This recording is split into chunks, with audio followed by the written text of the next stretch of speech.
My name is Indigo Holcombe-James, and I'm Strategic Research Lead at ACMI, the Australian Centre for the Moving Image. I'd like to begin today's session by acknowledging that we're meeting here together on the lands of the Wurundjeri people of the Kulin Nations. And I extend my respects to those to their elders, past and present. To anyone joining us online today, I extend those same respects to the traditional custodians of the lands that you are joining on today as well. Sovereignty over these places was never ceded, always was, always will be Aboriginal land. This panel is a conversation about the practices, precedents, processes and outcomes of automating culture for creators, institutions and audiences. To get into these questions and beyond, I'm delighted to be joined by my esteemed colleagues and panelists, Dr. Joel Sturm, Professor Kimberlee Weatherall, and Seb Chan. And I'm just going to introduce you to them all just quickly. So Joel, furthest away from me, is a researcher, curator and artist, a Vice Chancellor's Postdoctoral Research Fellow in the RMIT School of Media and Communication, and an Associate Investigator at the ARC Centre of Excellence for Automated Decision-Making and Society. Joel's work focuses on how social, political and technical practices of sound and listening inform and shape our contemporary worlds. Prior to joining RMIT, Joel was the Artistic Director of Liquid Architecture, one of the world's leading forums for sonic art. Kim here is a Professor of Law at the University of Sydney, focusing on the regulation of technology and intellectual property law. She is a Chief Investigator with the ARC Centre of Excellence for Automated Decision-Making and Society, a Fellow at the Gradient Institute, which is a research institute developing ethical AI. She has been researching, speaking and writing about the relationships between creativity, copyright and technology since the early 2000s through waves of digitisation, networked technology and now machine learning and artificial intelligence. Seb Chan, closest to me, is Director and CEO of ACMI in Melbourne. Appointed to the role in August last year, Seb was previously a key part of the team behind ACMI's $40 million renewal into a multi-award winning multi-platform museum. Seb joined ACMI in 2015 as Chief Experience Officer, as the Senior Executive responsible for the Experience and Engagement Division of the museum. He designed and leads ACMI's CEO Digital Mentoring Program and is currently the National President of the Australian Museums and Galleries Association. And I'm Indigo. I now work for ACMI, but prior to taking on that role, I was an ADMS Research Fellow in the RMIT node, where I worked on questions of digital transformation and inequality, with a particular focus on cultural institutions and creative industries. Please join me in making my colleagues welcome.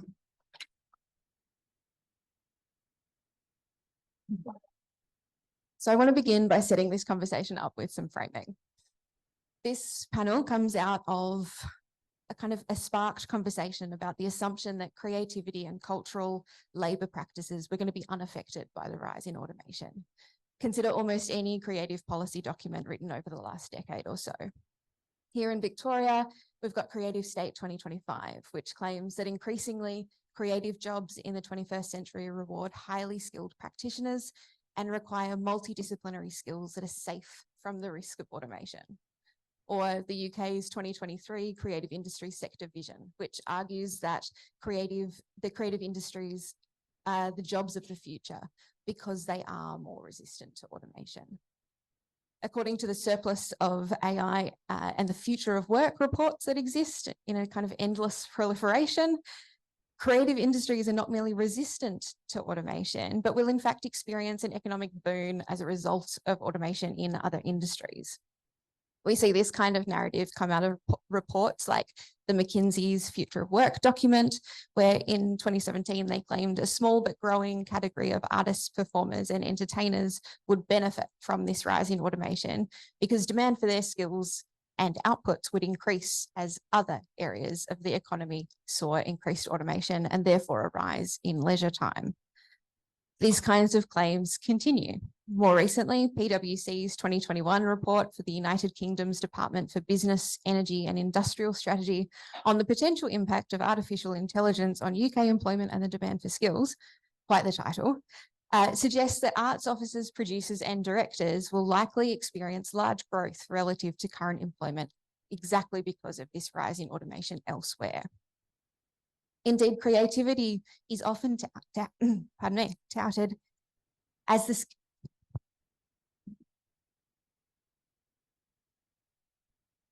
my apologies, I'm on a bit of codeine, quite dry with the foot.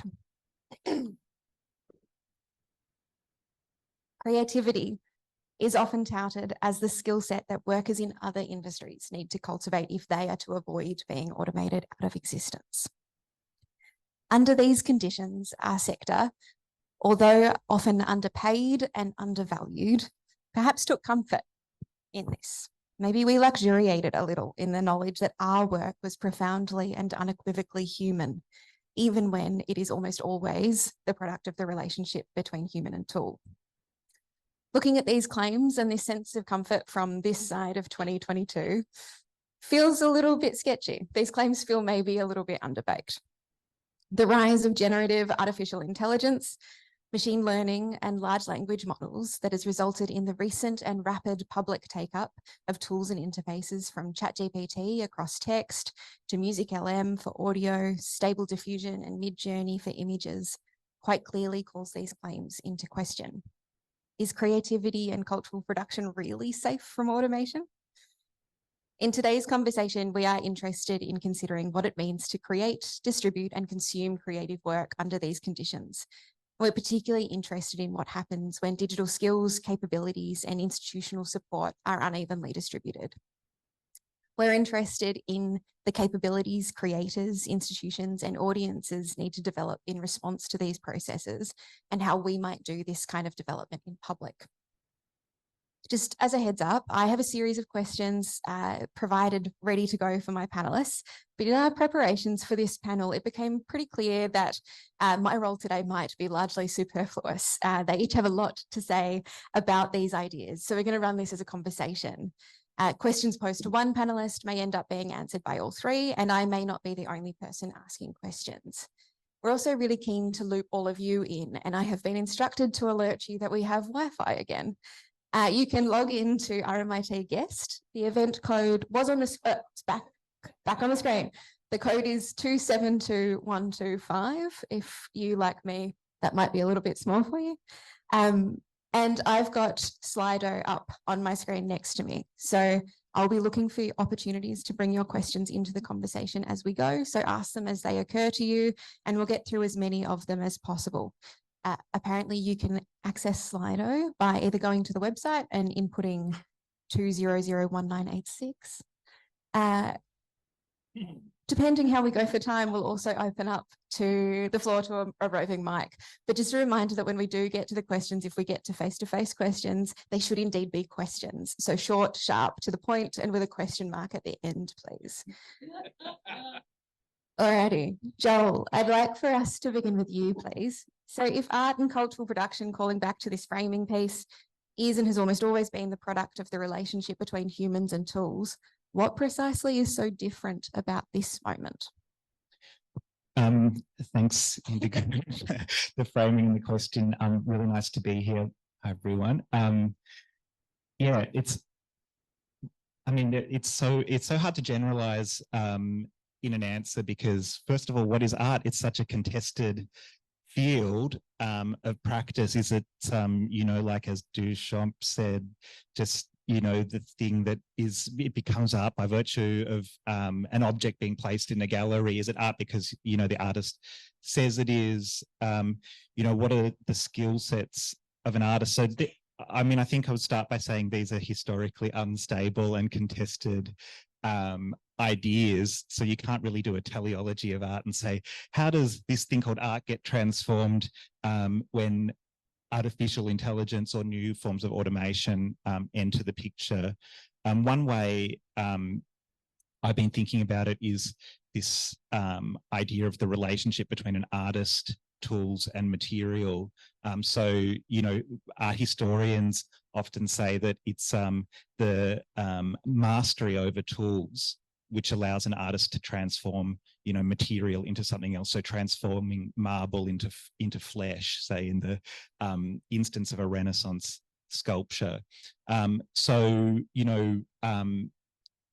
with these forms of automation that we're seeing now with generative AI, we still have artists and we still have the tools, the applications, the platforms, but the materials that are being used are these sort of vast data sets of cultural material, images, sounds, etc., text, of course.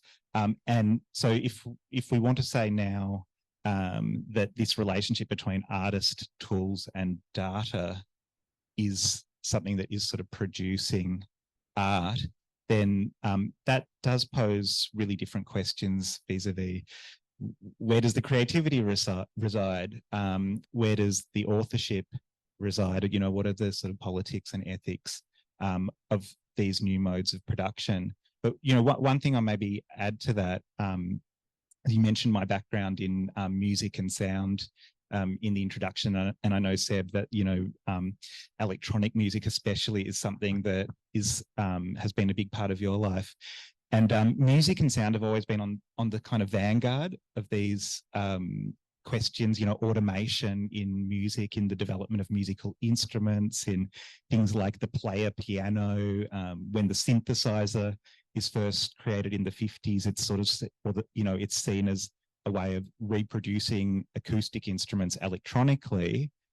So it's about kind of reproduction of something existing, but then quickly you have these specialists who turn the synthesizer into a tool for creating unprecedented forms of music. You have people like Marvin Minsky, who's so important in the development of AI, who's also a composer working in the MIT Media Lab. And you have the whole history of electronic music cultures like techno, that work with cheaply available technologies to automate certain, let's say, musical skills, like the drum machine replacing the drummer, but then kind of instantiating whole new genres of music that are based on these kinds of rhythms that could never be produced by a human performer. So for me, my grounding in music and electronic music has given me a kind of an opportunity to historicize these questions of automation in a really interesting way. And also my other kind of disciplinary context as a curator, where, the job of a curator is often sort of exhibition making, but exhibition making is as much about excluding work as it is about including it, and what you include has to produce something sort of coherent. And one of the challenges there in relation to, AI generated art is that the generative potential is so extreme, is so prolific, that the question of what to include and what to exclude from something like, a curatorial exhibition becomes increasingly difficult, because you're just flooded with more and more content, more and more material, so that these decisions become difficult. So I'm sure that's something you've grappled with, Seb, in an institutional context, how to actually do the necessary excluding of work in order to produce a coherent picture of what's happening. Yeah, I certainly, and I think sort of the example for music is salient, because I think we've seen over the last decade too, the way that with Spotify, the access to music has both become so prevalent, but also so backgrounded. And I think that sort of speaks to perhaps what is genuinely new about this moment, is that it's coming at a time where the pandemic has also created a lot of labour issues. But I would ask whether, if Chat GPT, Midjourney, etc., had not done a public release and it was just in a private beta, whether any of this would have blown up the way it has. And I think it was that sort of, much as Spotify making every piece of mainstream music available for a very low subscription fee, changed the relationship between the audience and music consumption and music culture too, and created these weird genres that only exist as a result of database and user preferences and stuff. Like I got recommended Goblin Core the other day.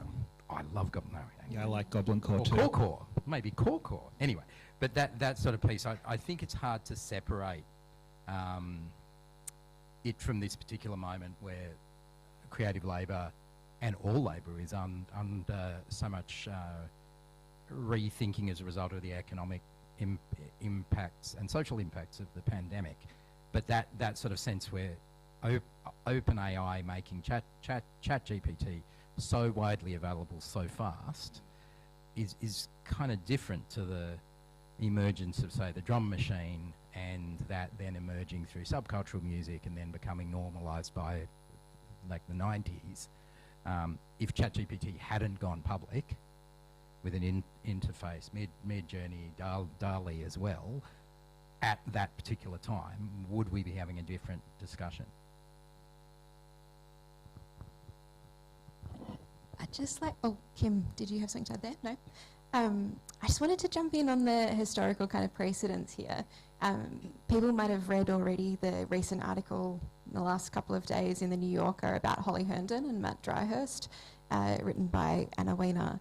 And in that article, Herndon talks about the rise of generative art as the dawn of a new era of infinite media, characterised by the capability of and for anyone to adjust, adapt or iterate on the work, talents and traits of others.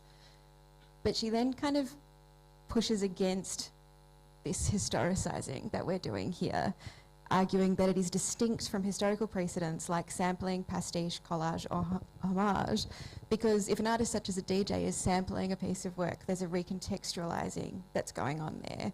Whereas for Herndon, in the context of generative AI, it's not a reproduction or a recontextualising, it's a representation of the internal logics of the model itself. And I wondered if thinking here about DJing, sampling, whether this reading resonates or changes things. I think, because I've been thinking a lot about this from I guess a club music perspective as a DJ too, and I think what has happened, and this is partially the result of having access to, I guess what others have talked about, digital media making for context collapse, is that in the early days of sampling, and certainly say in hip hop in the 80s, the choice of sample and the source of that choice was very much part of the intent and how meaning was carried in the pastiche. But that breaks down by the 2000s, and certainly by the 2020s, where teenagers, all of us, but my teenagers, have access to every type of music they could want, but without the context. So everything is decontextualized and flattened. And I think that's what Herndon's getting at. But and she's right that that those signifiers that we used to place a lot of emphasis on their meaning, a particular drum break from a particular Polish funk record from 1970s led a bunch of people down a wormhole of discovering it's from a particular Polish film that then meant you went into the video store and you hassled the clerk. Like, you don't do that now because you don't chase the source. The source is irrelevant, and that's also come through, I think, in museum practice too. And we talk about this too at work, where the audience, think about the audience is really key here, and how do we make the meanings legible to that audience, and at times when, and I think this is to the other discussions we've had in the prep for this, when the images generated or the media generated has no reference to the content it's being made from. Yeah, there was an interesting article on cybernetics forest the other day called The Hypothetical Image, which really drew that out. Really interesting piece if you haven't read it.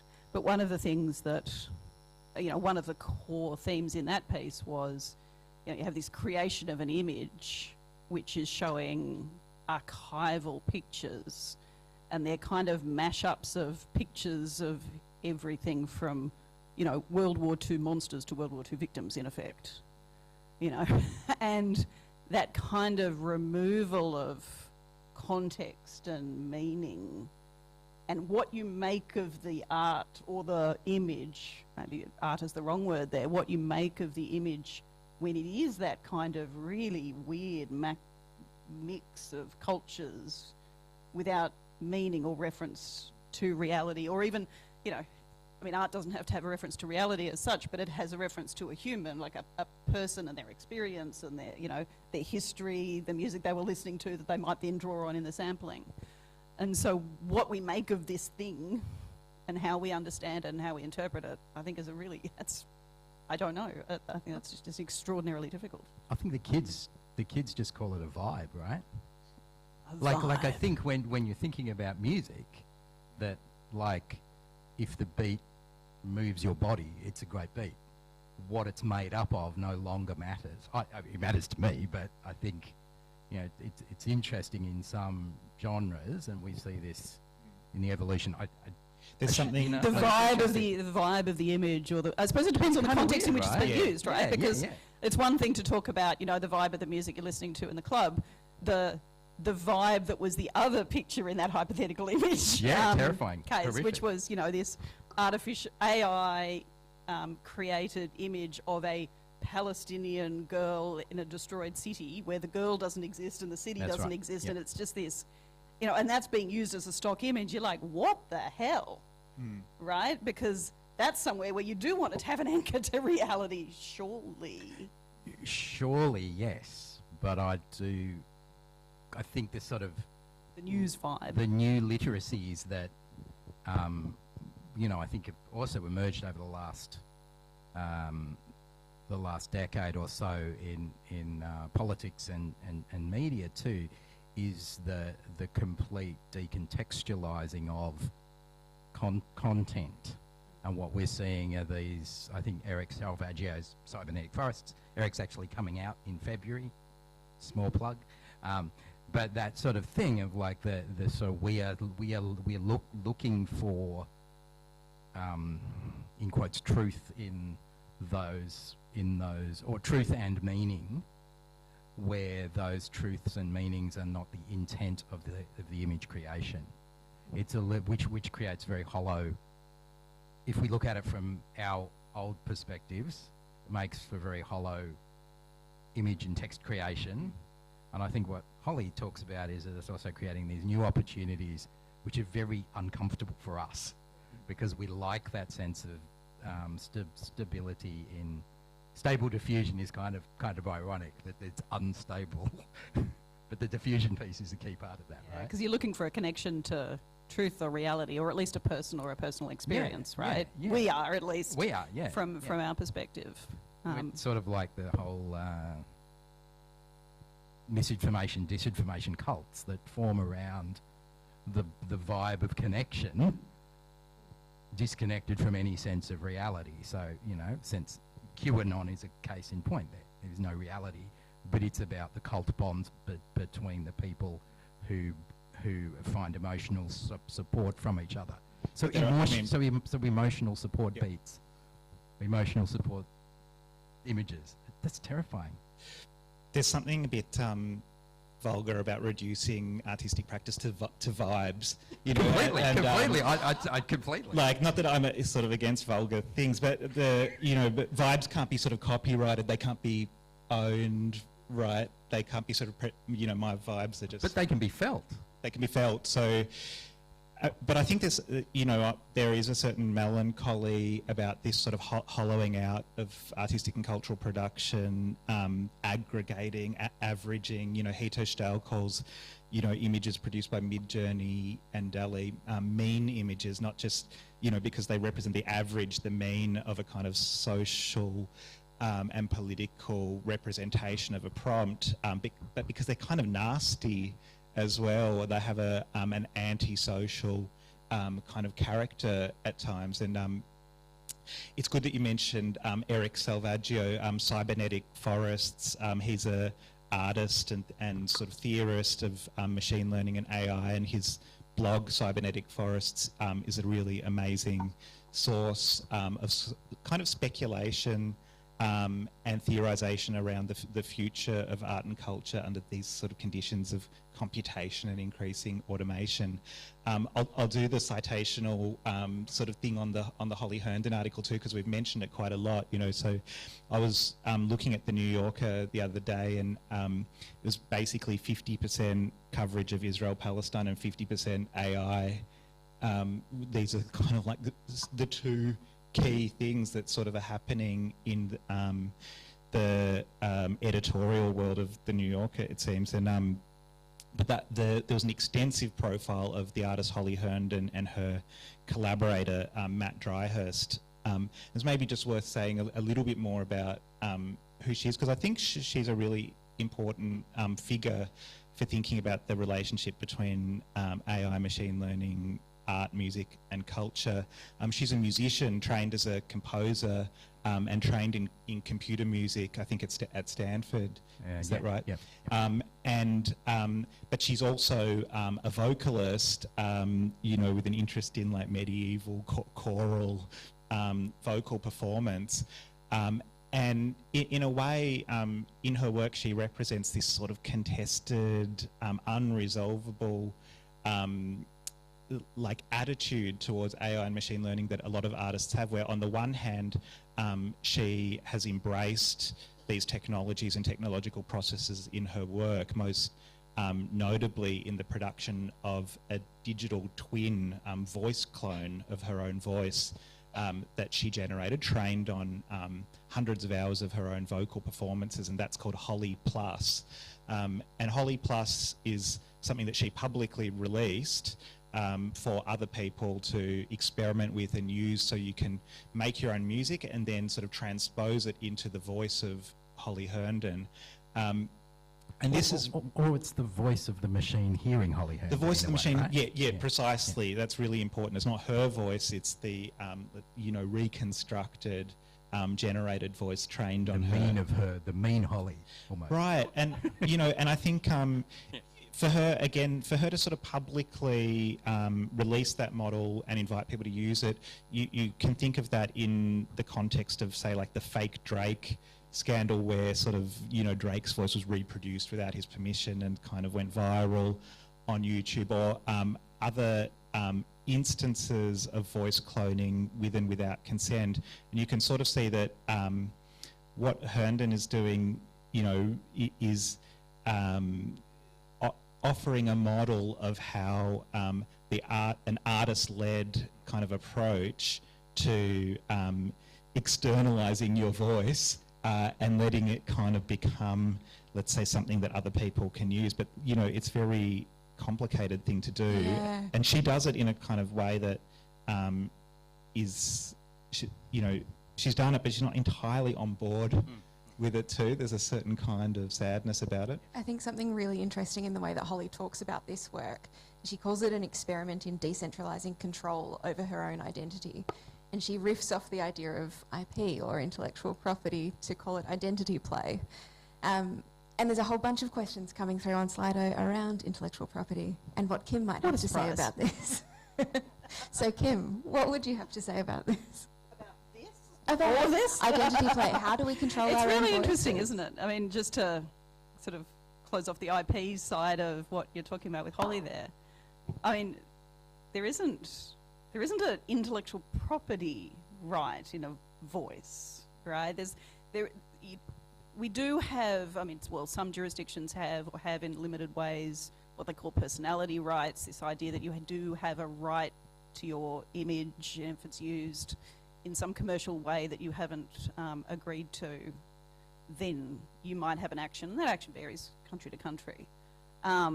It's interesting that this question of the replica of the human, or the machine replica of the human, of course, has been a major theme in the discussions with the Screen Actors Guild. And you might be aware that, you know, last week the board of that guild finally reached a negotiated deal around the use of AI in relation to actors. And a lot of that agreement, it's not finalised yet because the membership have to vote on it, but A lot of that deal is all around the idea of these, movie studios creating digital replicas of people, of actors, and then using them in various ways. So, perhaps putting them in the background of shots in future films, or using them in different films, or making changes to the way that the actor is presented in the film. So maybe you give them a few extra lines, and instead of hauling the actor in to act for a day, maybe you just use this digital replica. And that, those questions are, what we're seeing actually in that deal is a negotiation of a kind of set of rights around replicas. It's live witnessing from an IP scholar's perspective. It's almost like live witnessing of the creation of a new kind of property right. There's actually a long history of this happening. We create these different kinds of property rights outside of the usual regimes. The whole idea of having rights in a type of TV show like The Block or something like that is an entirely contractually constructed set of property rights. So we have a history of doing this, but there's a real tension between the different entities that are kind of claiming rights in relation to these digital replicas. It's the movie studio, and it's the actors, and it's the person, and it's the product. The challenge we have is, there's so many challenges from an IP perspective, and it's like, what do you have to say about this? It's like, how long do you have? Because this is occupying every IP scholar's thinking at the moment, and it's because there just isn't a good match between the way we have thought about and framed IP rights and IP law to what is going on now, right? You think about the big dispute that's going on at the moment in relation to a lot of these, generative AI and copyright is the big dispute over not so much the future of creativity, but the past, right? What is it a theft of copyright to use, our accumulated culture available online in order to train these models to develop, new material? And, you will have people claim out there, I think it was Richard Flanagan going out and claiming that this was the biggest copyright theft in history. Now, speaking as someone who's been around this field for 20 years, not sure the musicians of the early 2000s would say the same thing, right? They saw their work scattered to the file-sharing winds of Napster and its progeny sort of years ago. But, I think what's interesting about the current moment compared to other moments of great copyright ructions and theft is this does feel different, and it feels different because what we're seeing is not so much the theft of the product of creativity, or at least that's the least interesting part of it. Like, yes, copying material in order to train your model may well and probably is an infringement of copyright in many countries. In some countries it will be, in some countries it won't be, and that will be worked out through the courts. But that's not really where things get interesting or challenging, because it feels like not so much the theft of the product of creativity. The things that these models then generate are likely not to be infringements because they take the vibe rather than the product, right? So the outputs aren't likely to be infringement. So what are we stealing? It's not the product of creativity so much as the act of creativity or the future of creativity or the process. And the data.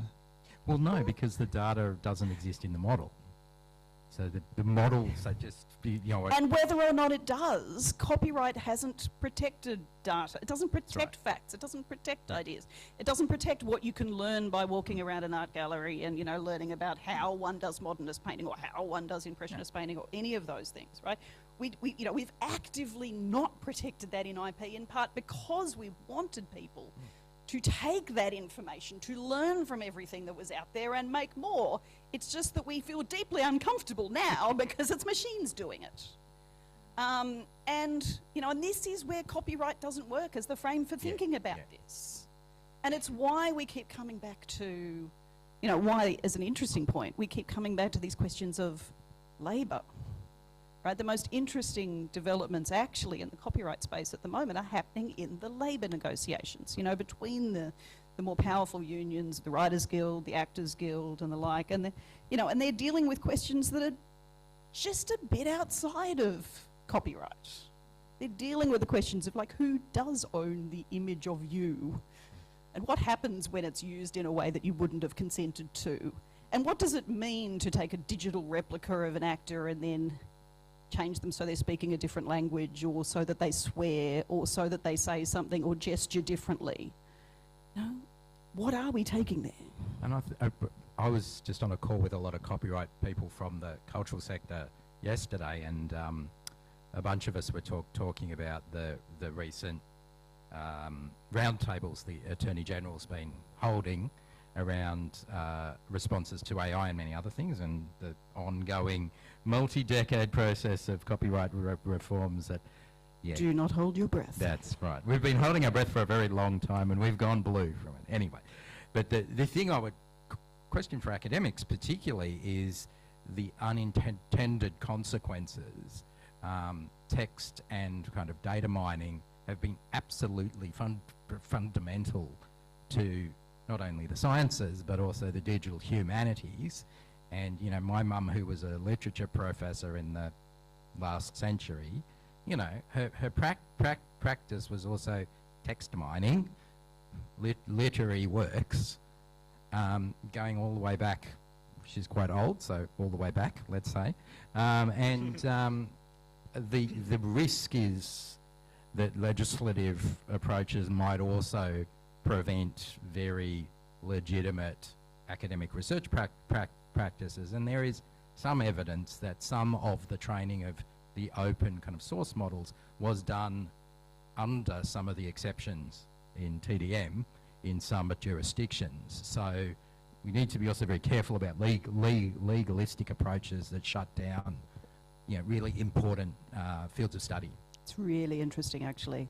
There was this big push for years for exceptions to copyright to allow text and data mining, and it was very much driven by the academic researchers who wanted to, copy all of the journal articles on cancer to try and find new patterns that might lead to another cure, like a cure for a different cancer. And so there was this massive push for these text and data mining exceptions, and a number of countries got them, and US already had fair use, and Australia sat on its hands like it always does in copyright reform and did nothing. And there was actually this big academic project, like copyright scholars, going, we need these exceptions, we need these exceptions. And they published this big piece in Science on the text and data mining, the research exceptions, these research exceptions, and how amazing it was that, these were going to be everywhere. And it published on the 1st of December of 2022. Like a day after Chat GPT hit publicly. And suddenly the whole ground had shifted, because suddenly text and data mining was seen in a completely different light.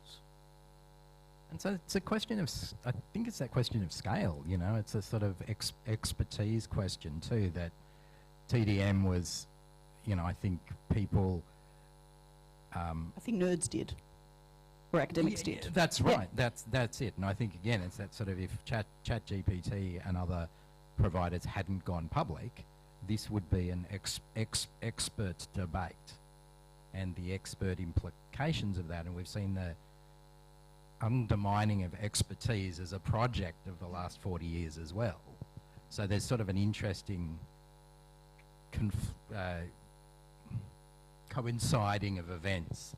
Labour issues, expertise and doubt, public illiteracies around STEM and STEM, all of these things coming together at a particular moment where we were all very anxious. I don't know how we get out of it though.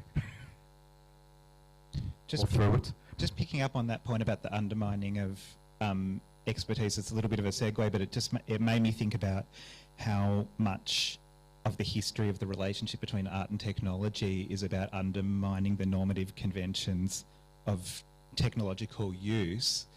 And one of the things that's happened with the release of these platforms publicly is the sheer diversity and heterogeneity of usages, not just by artists, but cultural producers and all sorts of people that would have been unforeseen by you know, the academic studying or the computer scientists creating the platforms.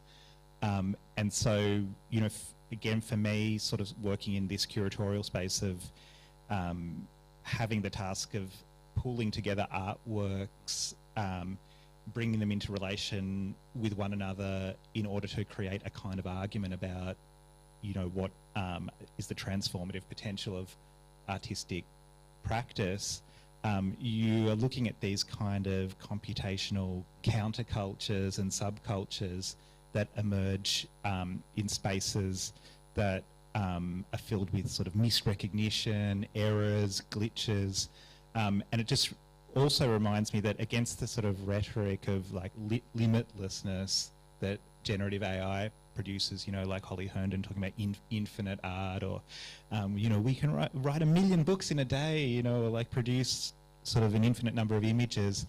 You know, anyone who has sort of spent time sort of with art theory, criticism, history knows that most of the important movements emerge under conditions of constraint, right? So it's sort of pressing up against the very limits of technical, material, you know, social and political conditions, and the ingenuity that comes with sort of overcoming those limits, that is where sort of interesting work takes place. So, you know, one of the things I'm looking at in relation to AI is, you know, who are the artists and cultural producers that are pressing up against the limits of these technologies, that are sort of showing us the spaces in which they don't work, or they don't quite work, or in which they produce uncanny, strange, denaturalizing these technologies in certain ways that kind of become productive. Joel, I think when we caught up about this, was it Jennifer Walsh that you quoted saying that AI art is conceptual art and the concept is AI? Yeah, she had a few kind of little points. So that, you know, AI art is conceptual art and the concept is AI. She was sort of saying most of the work that is made using, you know, AI, and I'm kind of using the term AI like despite, you know, the fact that no one really knows what it means and everyone is projecting their own kind of definition onto it. But, you know, one of the things she was saying is that when artists make work that sort of uses AI, they often foreground the fact that that is the mode of production because the work wouldn't otherwise be interesting. She also said that AI is an energy drink, and that came from her looking up the legal definition of an energy drink, which was a product in liquid form. And so she was sort of speculating that AI is kind of like, AI art is kind of like a product in artistic form, right? So it's sort of something that has unknown origins, unknown kind of provenance, but it kind of looks like art. So interesting. I want to bring us back to creators and creativity, and ask exactly where the creative bit is in all of this. And I'm thinking here about generative AI models that rely on text-based prompt, and there was arguments that the creativity was now in the prompt generation, right? The prompt writing, the prompt engineering. But does DALL-E 3 kind of call that into question with Chat GPT now integrated and acting as what OpenAI describe as a brainstorming partner and refiner of your prompts? So no longer your own prompts, you don't need the expansive vocabulary anymore. Chat GPT will expand that for you. What does that mean if the creation of even the prompt is also being generated alongside us? Do you want the copyright lawyer's answer? I'd love that. Because, you know, it's interesting actually, because every time the technology changes, and it's changed multiple times, it raises different, like a different thinking about copyright. So the initial Stable Diffusion, Midjourney type models, where every time you put in a prompt, it was going effectively from whole cloth and, you know, going from random image to produce something. So you didn't get the same thing each time.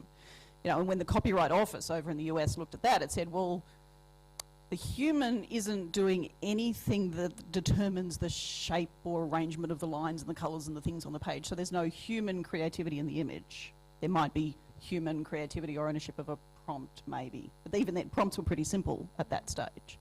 And so there wasn't copyright in those images because there wasn't that human creativity in there. And then you looked at the next generations of Midjourney and they were different, right? Because you could take the image and then you could start playing with it. Or, you know, Leonardo AI, where you sort of take the image and then you start like amending bits of it. And then it's like human using tool and it feels like there's creativity and creative engagement there. And that's, you know, I don't see why that wouldn't be enough human creativity for copyright ownership in some of those systems. And so that's a different answer because the technology's changed. And then you go to, as you say, to like the DALL-E 3, where if you're not actually generating the prompts or the images, but you're sort of orchestrating the whole thing, I don't know. That's harder from a copyright perspective. Are you a curator? Conductor of Yeah, an but orchestra. curators, like what do curators own? From a copyright perspective, not really much. That's no good Sorry. for me. But this is the thing, right? You know, because you say, oh, well, you know, that means that I don't have a career or something. But copyright isn't everything. Like, copyright is one tool among so many legal tools that we have to talk about these questions, right? You know, whether it's talking about the labour law questions like we were before, or the contractual terms that, you know, play with ownership or say who owns what, or you know, I mean, curators have all kinds of rights, but they're not copyright, right? They're other things. Or they're the position, or they're the institution, or, you know, there's all sorts of ways that we recognise the importance of that. Like, copyright doesn't have to do everything. And we need to stop trying to make it do everything, because it doesn't have the, you know, copyright, for example, copyright is almost completely unconcerned with distributive justice. It really doesn't care who gets the money as long as, like, there's some ownership somehow. You know, the most copyright cares about who owns a thing is, you know, can we contract and transact around it? It tends to concentrate rights in somebody that can do lots of transactions. You know, it's management. It's a tool for economic and market management. It's not about, you know, most of the time in our systems, it is not about rewarding the human creator or being just or achieving good social goals. We need to get this out of copyright, and we need to think about what is it we want creativity to look like and what are the tools we have to achieve that. I mean, I think we have to probably interrogate this term creativity in certain ways too, because it's been so instrumentalised, you know, in the context of creative industries and other sort of attempts to, you know, order and index and commercialise creative work. And I remember watching a panel years ago with Philip Brophy, who's an artist and thinker who I really admire, and it was on the nature of creativity, and then it got to him and he said, I will never use that word because it sort of reminds me of creationism, like divine intervention, like it's just sort of something appearing out of nowhere. And, you know, he's a materialist. He's sort of more interested in, there are all these things in the world and they come into contact with one another and they sort of make new things. And so nothing comes out of nowhere. You know, so this idea that the human in the loop is the thing that sort of creates something out of nowhere, whereas in fact, you know, the humans bring all these sort of influences, social political context, modes of production, and the generation of an AI generated image or voice or sort of text, it's very hard to say where the creativity specifically resides in that object, because there have been so many material operations that have gone into producing it, that, you know, also are material operations involving the humans as well. But again, that's the thing, like, that's where, again, copyright ignores, like, copyright law ignores this almost entirely, right? It isn't that interested in where are all the bits and pieces that came together to produce your thing. You know, we actually, in copyright, you don't even talk about creativity for the most part. You talk about originality, and originality isn't what you think it is, right?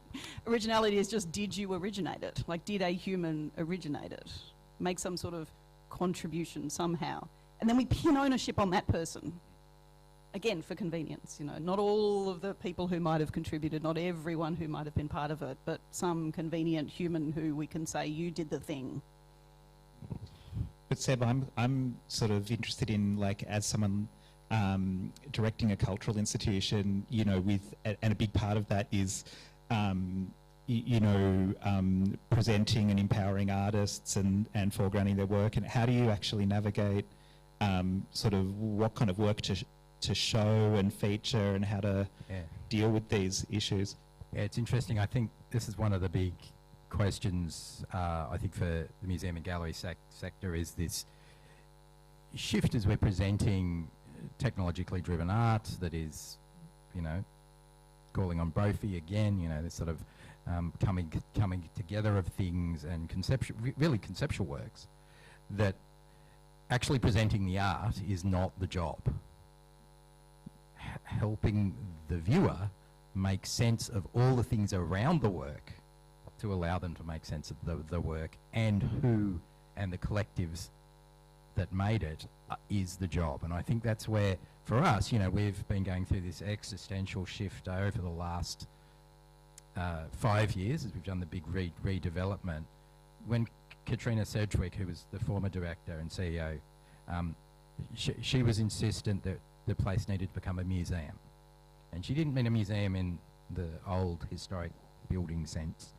She meant a new type of museum, and part of my work during that redevelopment was sort of fleshing that out a bit. And I think now in my role now, I talk to the curatorial staff, and it is, we need to be more museum and less gallery. And I've been thinking, we've been thinking about this as we've been evaluating exhibitions, and sort of what is the new difference between a museum and a gallery.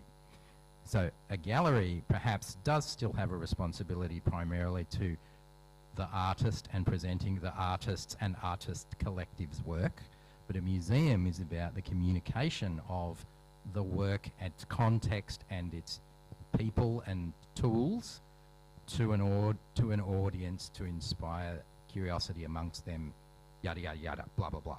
But that piece around interpretation is really, really critical, particularly now, because it helps us to develop the computational literacies, demystify the production process, and address the social challenges that we look to other forms of social policy and political practice and all these things to solve for us with the methods of, the 20th century and before. So I think that piece, and I've had some very challenging discussions with curators around exhibit design, because at the end of the day, if we just present the work but you can't see the artist, how do we build that relationship between what the artist was working with, the context they were working in, and also their humanity potentially, and or the machines that they were using. We have an AI-generated work in the galleries now by a Turkish artist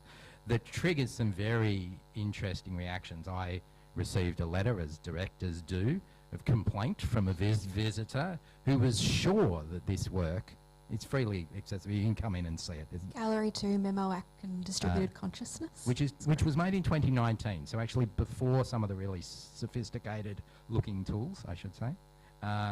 So all the images, the sound and the text and the spoken voice that reads out the text is all AI generated. And I got this letter from this very concerned visitor who was sure that the work was trying to tell them something, and could they be sent the script, because there was a secret message in that. For sure, there's a secret message in the content of the work. Of course, Memo had a purpose in creating the work, but this visitor was reading the work as the work was trying to communicate a specific meaning in what was in it. So it was like reading the image in a very particular way, as if the image itself had a meaning. Of course, being AI generated, the point was it didn't. But that's so funny, because the artist is explicit in that case that there is an encrypted message embedded in the work. And that is one of the main points of the work. So it's like the audience solved that mystery for themselves, which was also very discombobulating for them, enough to write a letter to the museum director. So that kind of anxiety. But what's fascinating is there's a 70-word label about the work sitting next to it. 70 words. It doesn't tell you anything about Memo and Memo's practice, Memo's location as someone who's moved from Turkey to California. It talks nothing about the technology specifically and the way they work. None of that. That is, of course, on the website. But it's not enough in exhibit design now at this particular moment. And I've done a lot of work over the last 20 years of trying to get museum visitors to use museum websites, right? And, you know, all this sort of stuff. Because, of course, the 70-word label is never going to be enough, right? But exhibit design, I think, in a museum needs to foreground what we're trying to use those works for and what those artists' works are being instrumentalized in a way to help us collectively make sense of the world. That is very uncomfortable for a gallery, I think. And there's a really interesting tension there that I go through daily with my staff.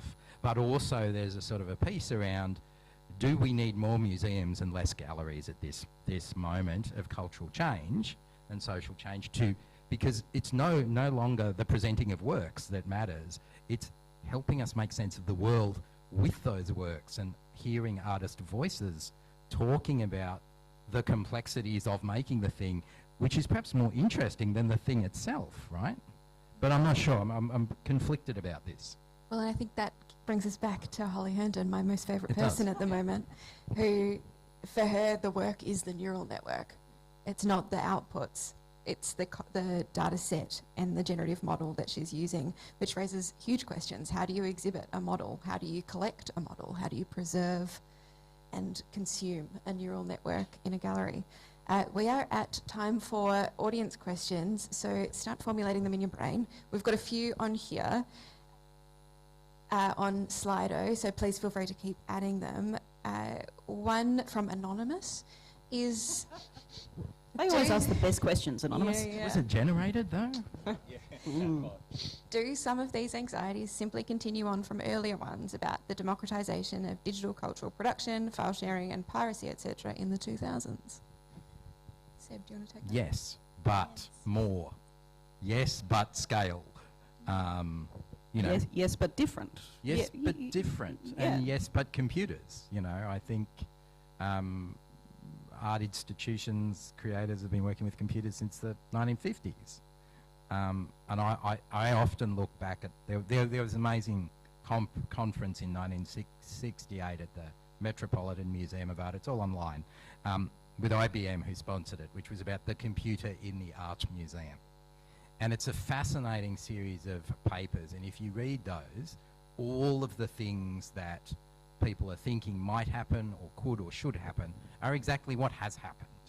But it's framed how we think about computation in the humanities, particularly in the gallery and museum space. Also, yes, but also platforms. Yes. Right, like the relationship with these tools and who's creating the tools and who's controlling the tools and the opacity of the tools and your ability to tinker with the tools, and all of those are changing, or the power relations are different there, and I think that's, you know, that's worth paying attention to. We have this big sort of global and social policy anxiety, justified, around platforms and their power and what they do, and you bring that into this as well. It's funny because I got to visit OpenAI with a bunch of art museum directors in April, and we got to meet their person whose their role was public communication with everybody about AI. One person. The company was tiny. It was actually shockingly tiny. So I think we often think these platforms are enormous. They are economically, but humans, they could probably just all sit in this room. Like OpenAI at the time I visited, I think had 400 staff. That was it. It's like a large lecture. It's one of my cinemas. Jeez, it is. It's terrifying. So you know, we grant them a lot of power because they have an oversized media presence, and all of the media presence done by one person actually. They scale as well. It's crazy. I just want to come back to that question just momentarily about the,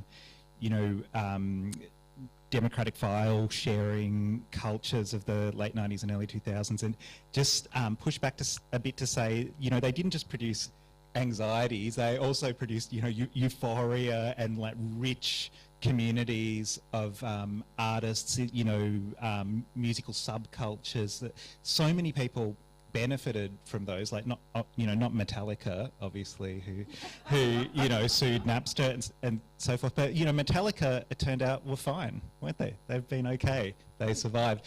But just as someone who benefited like massively from things like Napster and SoulSeek, and even though I was infringing copyright using those things, as at that time, it's like it's sort of those things were so generative, and so many of the people creating value culturally now benefited from those. From the democratization of culture that those platforms created in, as they were infringing intellectual property and copyright while doing that. There's been huge amounts of research around computer game sharing in the 1980s and the importance of that in generating the economic powerhouses, particularly in the former Eastern Bloc.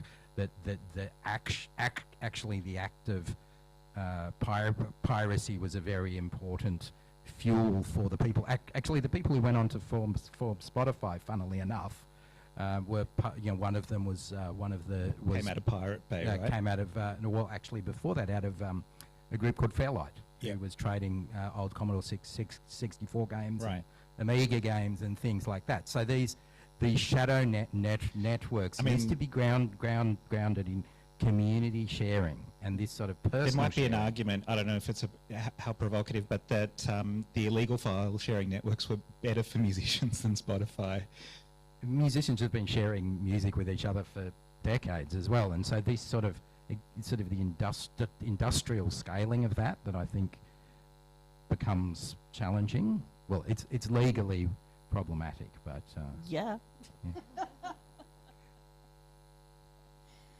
This brings us to another excellent question from Anonymous. I'm very intrigued whether it's the same Anonymous. Large language models require huge investment from companies like Microsoft for hardware and coding. They set the parameters. So linking back to this platform idea, does that make Microsoft a monolithic artist/curator? Definitely not.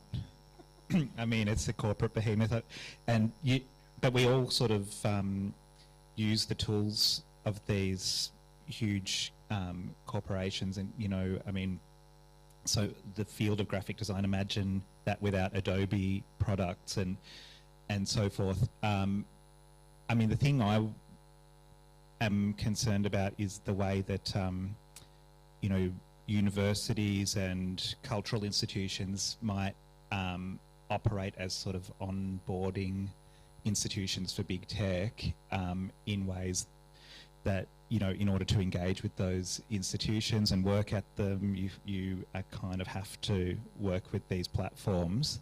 Or in the case of, spectacular artworks that sort of use these platforms and then produce a sense of kind of awe, and then you kind of want to use these same platforms rather than kind of exploring other alternatives.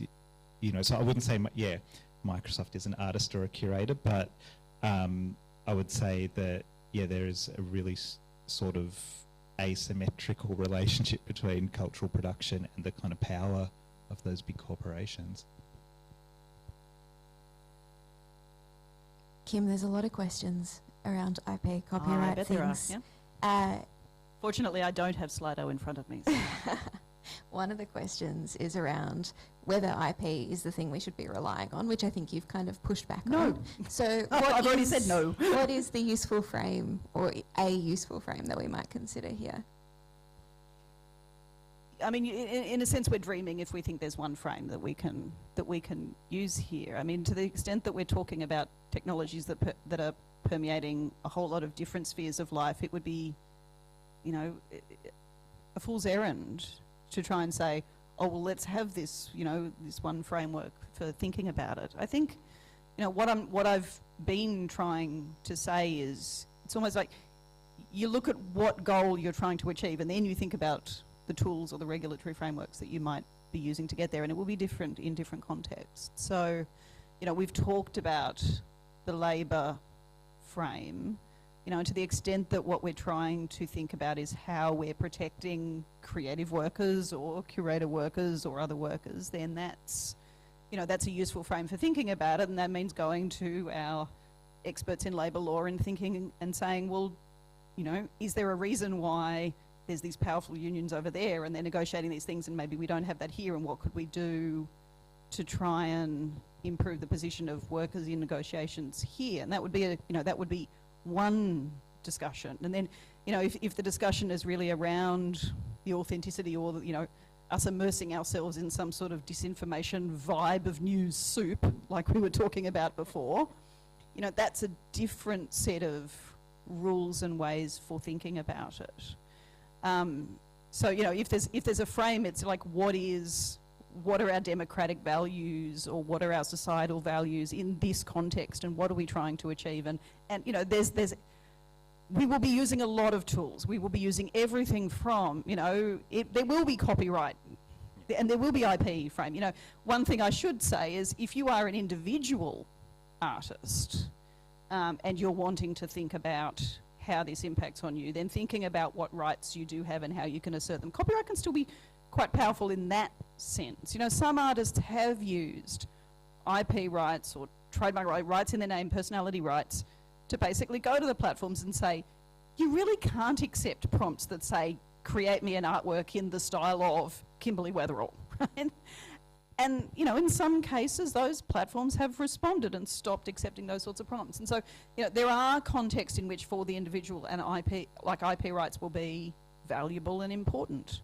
But they are absolutely not the only frame, and we need to think about all of the frames we have, particularly those that are concerned with protecting the, less powerful in society. Do we have the spaces and abilities to understand what those frames might be? Those future frames might be, or are we always going to be stuck in framing it from how things used to be? Like, I think this is where artistic practice is interesting, is it gives us hints of the future. And so that challenge of how do we frame, how do we think, how do we change our framing? I think Holly's an interesting example of this, but I'm curious because I think science fiction, right? I mean, this is an artistic, precisely the kinds of artistic practices that you've both been talking about are our ways, or are a key way of imagining the future. And there are other. I genuinely believe, and this, this being the symposium of the Academy of the Humanities, humanities has a really critical role in helping us think through those futures, experience those futures, sort of step into those futures for a moment so that we can see what we might need to do. And there's all sorts of, I'm really lucky to work in ADMS where there's all sorts of methodologies for thinking about this being explored. So artistic practice is part of it, academic practice in the humanities is part of it. Some of the more interesting research and experience methodologies that academics are experimenting with, including in ADMS, are really important. And all of those things can help us step out of the present. And it's really important that we do, because what's happening in policy discussions mostly is a reference to the past. It's like, we have this competition law, what words should we change? Or we have this copyright law, what words should we change in it? And that, that doesn't get us, if that's a replication of the current isn't actually where we want to be. So we're going to have to think more creatively. And so the people in this room, the people in Research Centre, and the people in, all of your art galleries and museums, in particular museums, I should emphasise, are going to have to help us get there. Joel, I know you have lots of thoughts on the role of art and creative practice research in this space. We've got 4 minutes left. Do you have 2 or so minutes to chat on that, and then I'll hand to Seb to wrap us up? Yeah, no, I agree that the relationship between art and speculative practice is really important. Inventing the future, imagining other possible futures, but obviously, many other disciplines are involved in the practice of speculation, and again, we're sort of speculating on futures that can be shaped by all sorts of different forces, and art and creativity are just sort of one of those.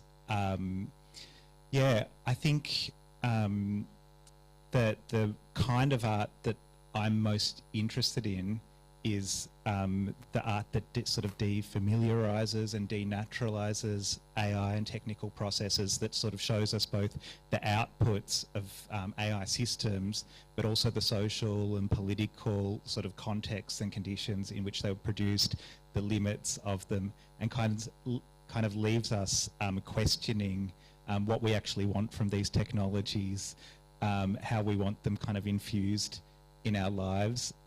You know, do we have the option to sort of refuse and opt out? Can we remove our voices, images from the data sets if we want to?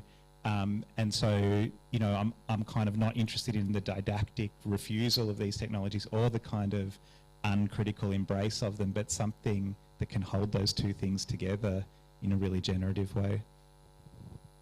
1.5 minutes, Seb.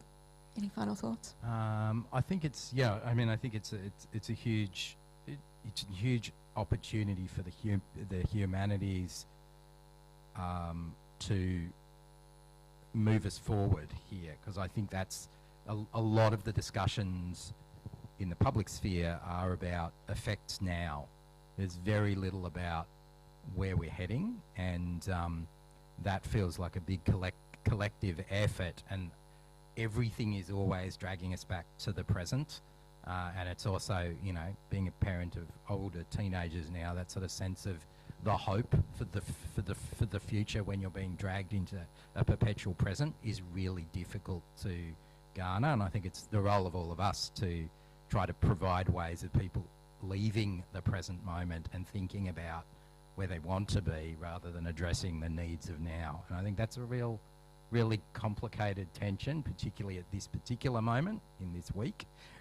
That's very hard to do, but it is the magic of the humanities, although I don't like the word magic for illusionary reasons, but you know, yeah, I think it's that, and I think that's really important. I think, how do we also make that discussion about STEM and STEAM be one that doesn't just add A to STEM, but actually has the A, the arts part, actually engaging with the computational and mathematical literacies people need to survive. And that's, to me, one of the big challenges, because bringing A in from STEM to STEAM, I've been able to rant about this over the last couple of weeks, the STEM to STEAM thing kind of feels like it gave arts a free pass to just be included in STEM without having to engage with STEM. And I think the present and the future requires us to know, to develop computational literacies across our communities. Well, and on that note, we might wrap up. Now, we've got a little bit of logistics to get through here, so I'll ask everyone to stay in their seats for the moment. But please do join me in thanking my esteemed colleagues. They will